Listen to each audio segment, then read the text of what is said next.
यह कहानी कल्पना पर आधारित है।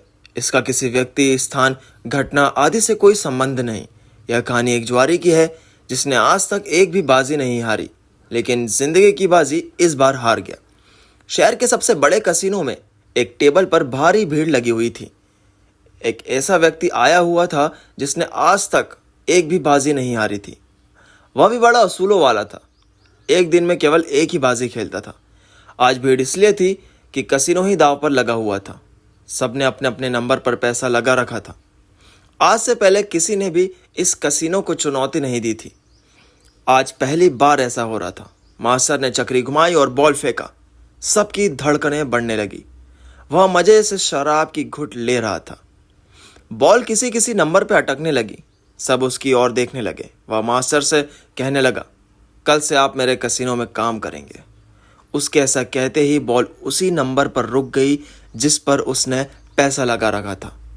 कसिनो के मालिक का मुंह उतर गया। जो रोज लोगों को लूटता था, आज वह खुद ही लूट गया।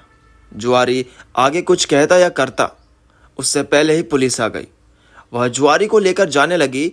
उसने जाते हुए कसिनो के मालिक से कहा, कसिनो के मालिक आप ही रहेंगे, अब मैं वापस नहीं लौटूंगा। यह खबर बहुत तेज गति से फैल जाती है। एक जुआरी ने शहर के सबसे बड़े कसिनो को जीत लिया, किंतु उसी समय पुलिस उसे अपने साथ ले गई। वह कौन था? उसे पुलिस क्यों ले गई?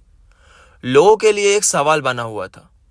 सब उसके बारे में इंटरनेट पर सर्च करने लगते हैं, जैसे सबसे बड़ा जुआरी, सबसे अमीर जुआरी, जादुई जुआरी आदि। किसी को भी उसके बारे में कोई जानकारी प्राप्त नहीं हुई। सभी न्यूज़ एजेंसी ने उससे मिलने के लिए पुलिस पर दबाव बनाना शुरू कर दिया, लेकिन पुलिस अधिकारियों ने सभी को मना कर दिया। उनका कहना था कि उसे एक कत्ल के इल्जाम पर यहाँ पर लाया गया है। पूछताछ के बाद आप उससे मिल सकते हैं।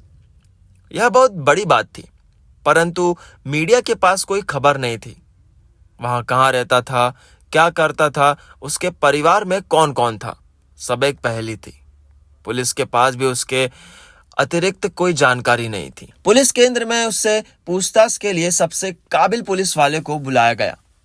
उसे जैसे ही टेबल पर लाया गया तो उसने कहा, पहले कुछ खाना है, फिर आपके सवालों का जवाब दूंगा। उसके यही व्यवहार से पुलिस वाले भी असमंजस में पड़ गए। उसे खाना दिया गया। वह चुपचाप खाना खाने लगा। सभी उसे देख रहे थे। खाना खाने के बाद उसने कहा, पूछिए क्या पूछना है। तुम्हारा नाम क्या है? बचपन में मुझे छोटू कहते थे, अब एक जुआरी।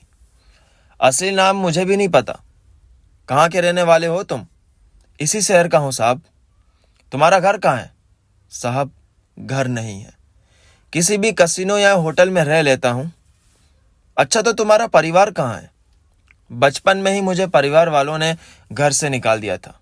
अब तो मैं भी नहीं जानता कि वे लोग कहाँ रहते हैं। मुझे तो ये भी नहीं पता कि वो दिखते कैसे होंगे। अब तुम्हें घर से क्यों निकाला गया था? मुझे कुछ ठीक से याद तो नहीं, लेकिन कुछ कुछ याद आता है। एक दिन मैंने खेल खेल में किसी को कह दिया था कि शाम तक खेलने लायक नहीं रहेगा तू। उसी शाम उसके साथ कोई दुर्घटना हो गई। वह हमेशा के लिए अपाहिज हो गया। घर वालों को लगा होगा कि मैंने ही कुछ किया, इसलिए उन्होंने मुझे घर से निकाल दिया। मुझे कुछ समझ नहीं आया। मैं रोता हुआ घर से बाहर गया। थोड़े ही दूर चला तो मैं अपना रास्ता भटक गया। उस समय तुम्हारी उम्र कितनी थी बालक?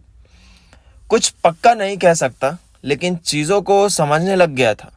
मुझे अच्छे और बुरे का ज्ञान समझ आ रहा था। तुम क्या करते हो? एक जुआरी हूँ, जुआ खेलता हूँ। एक दिन में एक ही बाजी खेलता हूँ। उसके बाद पूरे दिन बैठकर खाना पीना और कुछ नहीं। ठीक है, कल हम फिर मिलेंगे। अब तुम आराम करो। पुलिस अधिकारी ऐसा कहकर चला जाता है। मैं हूं आपका दोस्त सक्सेस अहेड। अगर आपको इस जुआरे की आगे की कहानी जाननी है कि वो रोज कैसे जीतता था, क्यों वो एक ही बाजी खेला करता था और क्यों उसे कत्ल के इल्जाम में पुलिस उठा ले गई, सब बताऊंगा।